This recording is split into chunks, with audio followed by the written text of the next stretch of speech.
మనం సిటీలో సేఫ్గా ఉంటున్నామంటే దానికి రీజన్ పోలీస్. అదే మనం హెల్తీగా స్ట్రాంగ్గా ఉండగలుగుతున్నాము అంటే దానికి రీజన్ మన స్ట్రాంగ్ ఇమ్యూనిటీ. ఇమ్యూనిటీ ఏం చేస్తుంది?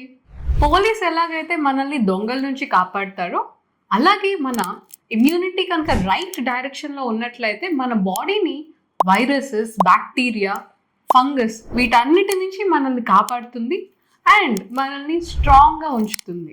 ఇమ్యూనిటీ ఇమ్యూనిటీ ఇమ్యూనిటీ అసలు ఈ ఇమ్యూనిటీని తెలుగులో ఏమంటాము? ఓకే, రోగనిరోధక శక్తి. మరి ఈ రోగనిరోధక శక్తి ఒక టెర్రరిస్ట్ లాగా మన మీదే దాడి చేస్తే, so let's uncover what immunity does when it turns bad. Hi, నేను మీ doctor Yogita Channupati, rheumatology expert, Aarush rheumatology and immunology clinic. So immunity ఇది ఒక్కొక్క ఏజ్లో ఒక్కొక్కలా ఉంటుంది. చిన్న వయసు వారిలో ఇమ్యూనిటీ డెవలప్ అవుతూ ఉంటుంది. అదే మిడిల్ ఏజ్లో స్ట్రాంగ్గా, యాక్టివ్గా ఉంటుంది. అదే ఓల్డ్ ఏజ్లో చాలా వీక్గా ఉంటుంది. బట్ ఇమ్యూనిటీ మనకి ప్రాపర్గా, యాక్టివ్గా వర్క్ చేస్తుంది అని ఎలా చెప్పగలం? మన బాడీ మీద వైరస్ కానీ బ్యాక్టీరియా కానీ దాడి చేసినప్పుడు మన ఇమ్యూనిటీ క్విక్గా వాటిని ఐడెంటిఫై చేసి వాటిని డెస్ట్రాయ్ చేయగలుగుతుంది అంటే ఎస్, మన ఇమ్యూనిటీ చాలా స్ట్రాంగ్గా, యాక్టివ్గా ఉంది అని అర్థం. సో ఒకవేళ ఫీవర్ వచ్చినా కూడా అది 1-2 డేసే ఉంటుంది అండ్ హాస్పిటలైజ్ అయ్యే అవసరం కానీ లేకపోతే బాగా ఇబ్బంది పెట్టడం కానీ జరగదు. So it says that your immunity is strong.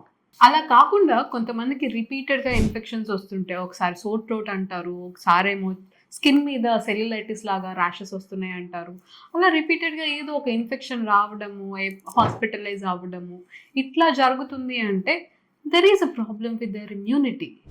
ఇలా కాకుండా బ్యాక్టీరియా లేదు, వైరస్ రాలేదు, కానీ మన ఇమ్యూనిటీ ఏదో ఇంకేదో ఉంది అని చెప్పి మన సెల్స్ మీదే దాడి చేయడం మొదలు పెట్టింది అనుకోండి, అప్పుడు వచ్చే ప్రాబ్లమ్ని ఆటో ఇమ్యూన్ ప్రాబ్లం అంటాం.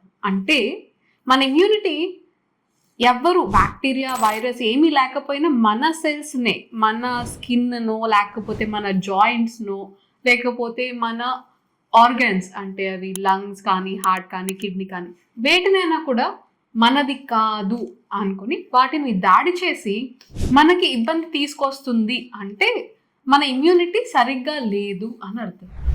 ఇలా ఆటో ఇమ్యూన్ ప్రాబ్లం రావడానికి చాలానే కారణాలు ఉంటాయి. కొన్నిసార్లు జెనెటిక్ రీజన్స్ ఉంటాయి. ఇప్పుడు సిస్టమిక్ లూపస్ ఎరిథమెటోసిస్, లూపస్ అంటాం కామన్గా, దానిలో జెనెటిక్ ఎక్కువగా చూస్తుంటాం.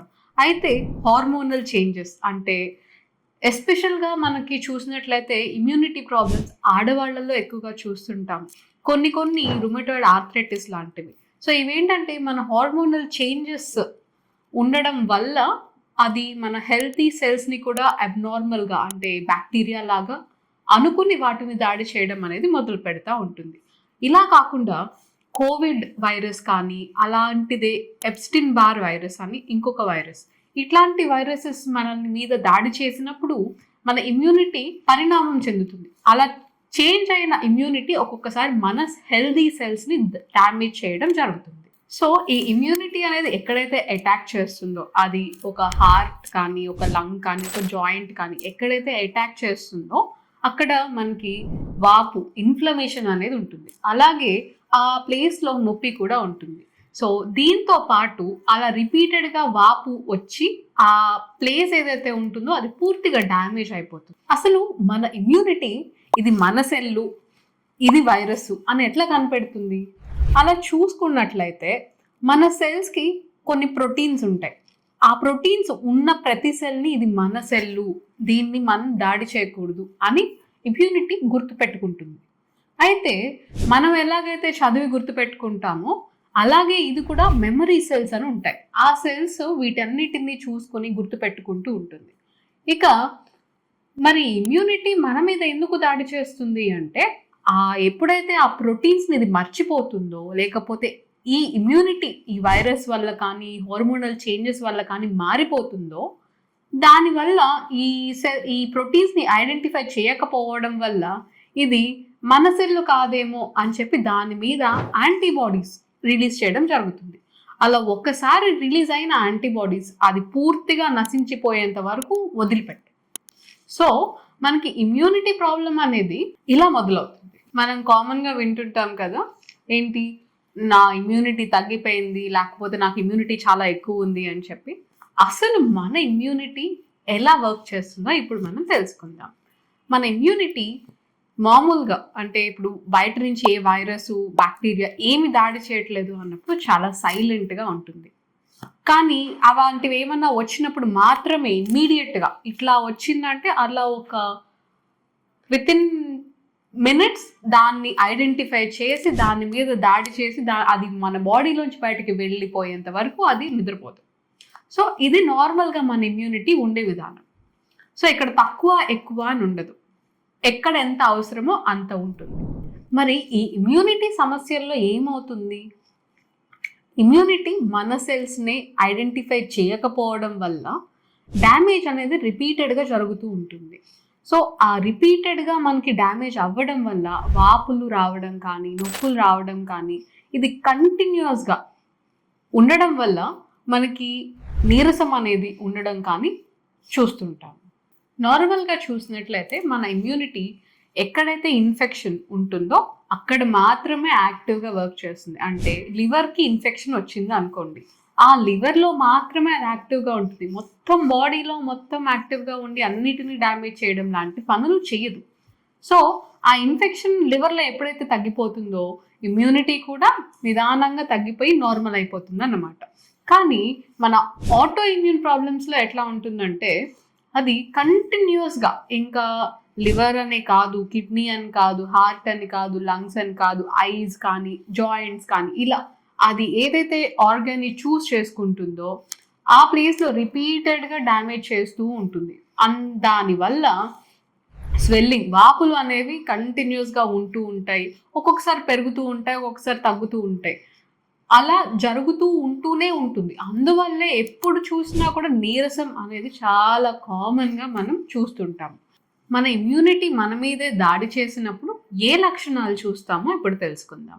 ఫస్ట్, ఇందాక మనం అనుకున్నట్టు ఎప్పుడు ఇమ్యూనిటీ యాక్టివ్గా దాడి చేస్తూనే ఉంటుంది కాబట్టి చాలా నీరసంగా ఉంటారు.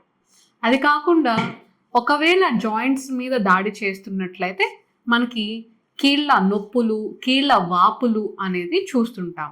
అలాగే పొద్దున్న లేచినప్పుడు చేతులు కానీ కాళ్ళు కానీ పట్టేయడం చూస్తుంటాం. ఇది కాకుండా ఫీవర్ ఏదో ఒక 2-3 రోజులు వచ్చి పోయేలాగా కాకుండా వారాల తరబడి నెలల తరబడి ఉంటుంది. ఒకవేళ వచ్చి ఒక 2-3 రోజులు ఉండిపోయినా మళ్ళీ రిపీటెడ్గా నెలకు 2-3 సార్లు రావడము అట్లా రిపీటెడ్గా వస్తూ ఉండడం కానీ ఇట్లాగా ఫీవర్ అనేది రిపీట్ అవుతున్నా కూడా ఇమ్యూనిటీ రిలేటెడ్ ప్రాబ్లం అయ్యే అవకాశం ఉంటుంది. అలా కాకుండా కొంతమందికి మజిల్ పెయిన్స్ ఉంటాయి, మజిల్ వీక్నెస్ లాగా వస్తుంది. ఇంకొంతమందికి నోట్లో పూతలాగా రావడం కానీ, కన్ను ఎర్రబడడం కానీ, లేకపోతే చర్మం మీద దద్దుర్లులాగా రావడం, దురదల్లాగా రావడం. దీన్ని ఏదో అలర్జీ అనుకుని చెప్పి నెగ్లెక్ట్ చేయడం జరుగుతుంది. కానీ రిపీటెడ్గా అట్లా వస్తూనే ఉంటుంది. దాంతోపాటు ఈ నీరసం కూడా యాడ్ అయి ఉంటుంది. అంటే అది కూడా ఇమ్యూనిటీ ఏమన్నా రాంగ్ డైరెక్షన్లో వెళ్ళిన దాని రిజల్ట్ అవ్వచ్చు. మరి ఈ ఇమ్యూనిటీ ప్రాబ్లమ్స్ ఏజ్ వారిలో ఎక్కువగా చూస్తుంటాము. యూజువల్గా చాలా కామన్గా చూసే ఏజ్ గ్రూప్ అయితే కనుక 20 to 40, 20 నుంచి 40 ఏళ్ల వయసు వారిలో కామన్గా చూస్తుంటాం.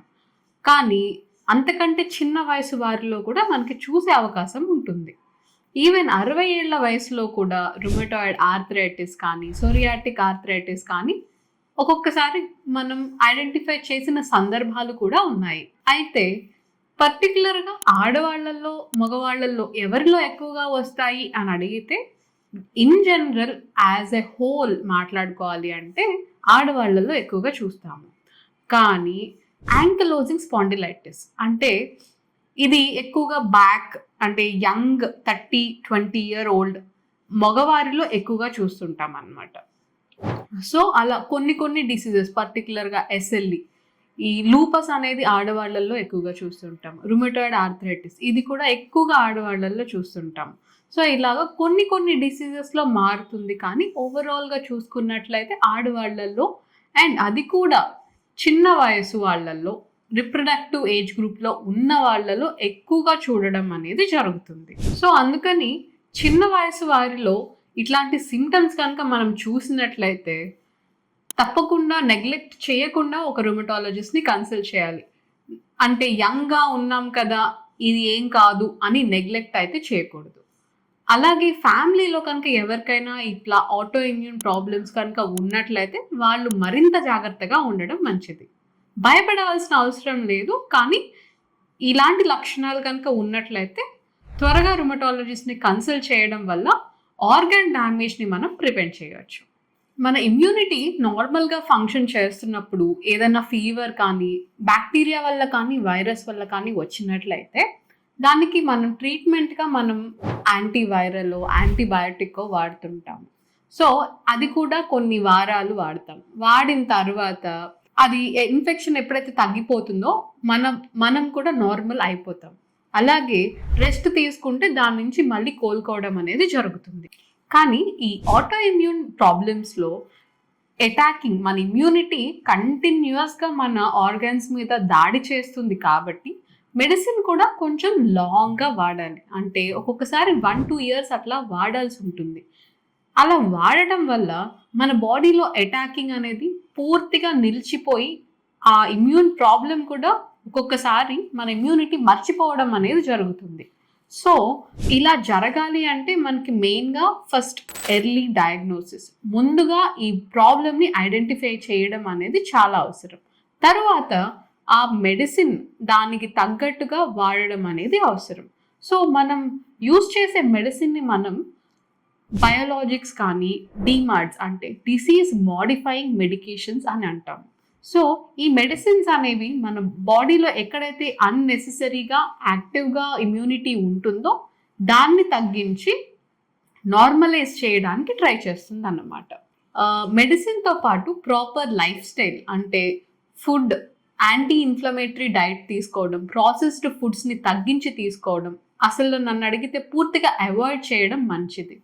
అలాగే ఎక్సర్సైజ్, డైలీ ఒక 1 to 2 hours కంపల్సరీ ఎక్సర్సైజ్ చేయడం వల్ల మన బోన్ హెల్త్ కానీ జాయింట్ హెల్త్ కూడా బెటర్గా ఉంటుంది. సో మన ఇమ్యూనిటీ అనేది స్ట్రాంగ్గా ఉంచుకోవడం చాలా అవసరం. అలాగే కోఆర్డినేటెడ్గా అది వర్క్ చేయడం కూడా అంతే అవసరం. అంటే స్ట్రాంగ్గా ఉండి మన మీదే దాడి చేసినా కూడా అది ఇబ్బందే కదా. అలాగే ఈ జాయింట్ పెయిన్స్ కానీ లేకపోతే ఫీవర్ రిపీటెడ్గా వస్తున్నా కానీ ఇది నెగ్లెక్ట్ చేయకుండా పెయిన్ కిల్లర్సో లేకపోతే ఫీవర్కి ఒక డోలో వేసుకునో ఆగిపోకుండా అవి రిపీటెడ్గా వస్తున్నప్పుడు ఇది ఇమ్యూనిటీ ప్రాబ్లం అయి ఉండొచ్చు అనే ఒక క్వశ్చన్ మీకు రావాలి.